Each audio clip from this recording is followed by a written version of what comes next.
Hi అండి, అందరికీ నమస్తే. నా వీడియో చూసిన వాళ్ళందరికీ ధన్యవాదాలండి. మీకు చాలా రుణపడి ఉన్నానండి. ఇంతవరకు నన్ను తీసుకొచ్చిర్రు నా వీడియోలు చూసి. థ్యాంక్ యూ అండి. ఈరోజు మనము తల్లి, తండ్రి, కొడుకు వీళ్ళిద్దరి మధ్య కొందరికి తగాదాలు వస్తుంటాయి, కొందరు మంచిగురు, అవి మాట్లాడుకుందామండి. అయితే తల్లి కానీ పెంచి పెద్ద చేసి ఇంత వాణి చేసి పెళ్లి చేసి ఒక ఆడపిల్లని తెచ్చి పెళ్లి చేసి ఒక సంసారాన్ని నిలబెట్టి తన జీవితం అంతా దారబోసి ఆ కొడుకును కాపాడుకుంటా కనురెప్పను కాపాడినట్టు కొడుకును కాపాడితేనే అంత వాడవుతాడండి. ఇప్పుడు మనం కంటే తెలుస్తలేదా పిల్లల్ని? అట్లాంటి తల్లికి అన్నం పెట్టు చేతగాని టైంలో అన్నం పెట్టాలంటే కొంతమంది కొడుకులకు ప్రాణం ధరిస్తలేదు. అది ఎంత పాపం అండి. ఎంత పుణ్యం చేసుకుంటానో తల్లిని తండ్రిని చూసుకునే అవకాశము కొడుకుకు కానీ కోడలికి కానీ వస్తుంది. మనము తల్లిని అంత పెద్ద చేసి మన బాధ్యతలు తీసుకొని చేసిన తల్లిని ఇక్కడ అన్నం పెట్టమంటే ఎన్నో రకాలుగా బాధ పెడుతుంటారు. హాస్పిటల్కి తీసుకుపోమంటే తీసుకుపోరు. మరి అదే తల్లి మనం చిన్నప్పుడు వదిలేస్తే మనము ఇంత వాళ్ళం అవుతామా అండి? కాము. అలాంటప్పుడు తల్లిని ఎంత మంచిగా చూసుకోవాలి. ఈ మధ్యన ఎన్నిసార్లు టీవీలలో చెప్తలేరు, తల్లిని ఆస్తి కోసం చంపిన కొడుకు, తండ్రిని చంపిన కొడుకు. ఈ మధ్యనే ఒక పెద్ద మనిషికి టీవీలో చూయించారు, కోడలు ప్లేట్ల కిందికి సలన్నం పెట్టి పైనంగా వేడన్నం పెట్టి ముసలాయనకి ఇస్తారు. చలికాలం ఏం పోతుందండి? వయసులో ఉన్న వాళ్ళు తింటే ఏం పోతుంది?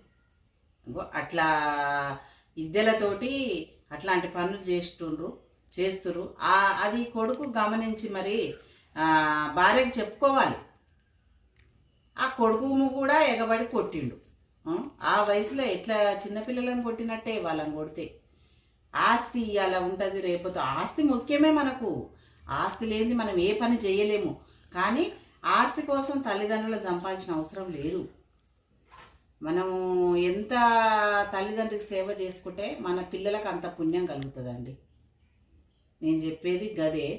ఆ తల్లి మనకు ఏ ఫంక్షన్కి పోయినా ఏం చేసినా ఎక్కడ పోయినా కానీ కొంగుల ప్రసాదం కట్టుకొని వచ్చి చిన్నప్పుడు మాకు మా అమ్మ ఇచ్చేదండి.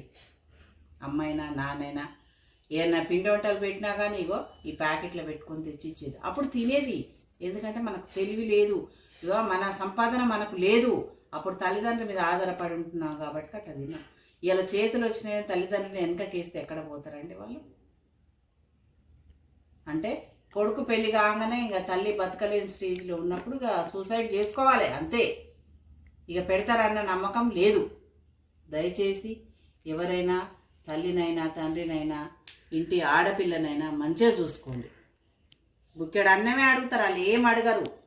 నీకు మటను చికెన్ తెమ్మని అడగరు. అవి తింటే వాళ్ళకి అరగదు. ఆ పెట్టే బుక్కెడు ఏదో మనశ్శాంతిగా కూర్చోబెట్టి పెట్టాలండి. అనుకుంటాము, నువ్వు అనుకుంటావు, నేను అనుకుంటాము, కొట్లాడుకుంటాం, తిట్టుకుంటాం, తర్వాత దేవులాడుకుంటాం మనం. అదే మంచితనం. ప్రతి కొడుకైనా కోడలైనా అమ్మ నాన్నను చూసుకోవాలండి. వాళ్ళు మా కష్టపడి 10 ఎకరాల భూమి మనకు ఉంచాలని ఏముందండి చెప్పండి? మనకి ఎందుకు ఉంచాలి?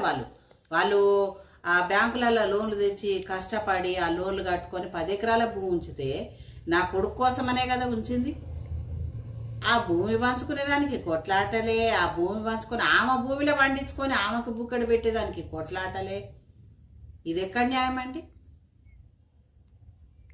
బతుక సాధలేమా మనం? అమ్మ 10 మందిని అయినా సాధగలుగుతుంది. మనం ఒక్కరిని సాధలేక వంతులు పెట్టుకుంటాం. ఈ నెల నీకు డేట్ వచ్చింది, పోరా తీసుకపో, ఫోన్ చేసి చెప్పుడు. అమ్మ ఒక పూట ఎక్కువ ఉంటే ఏమవుతుందండి?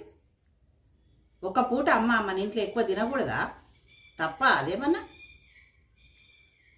ఫోన్ చేసి మరీ తీసుకపోయి తల్లిని తోలి వస్తారు. గంత పాపం ఉంటుందా అండి? పోతుంది, పోయినాడు ఓ 4 రోజులు ఉంటుంది, ఆమెకే అర్థమవుతుంది. ఇంకా ఊక ఈయన దగ్గర 2 రోజులు తినాలి, ఇక నా వంతు వచ్చింది కానీ నేను పోతాను. ఆ మాట అనకముందే వెళ్ళగొడతారే ఇంట్లో నుంచి. పాపం పాడుగాను. ఇట్లాంటివి అయితే చాలా జరుగుతున్నాయండి. దయచేసి ఏ ఒక్కరన్నా ఈ వీడియో చూసి మారాలి.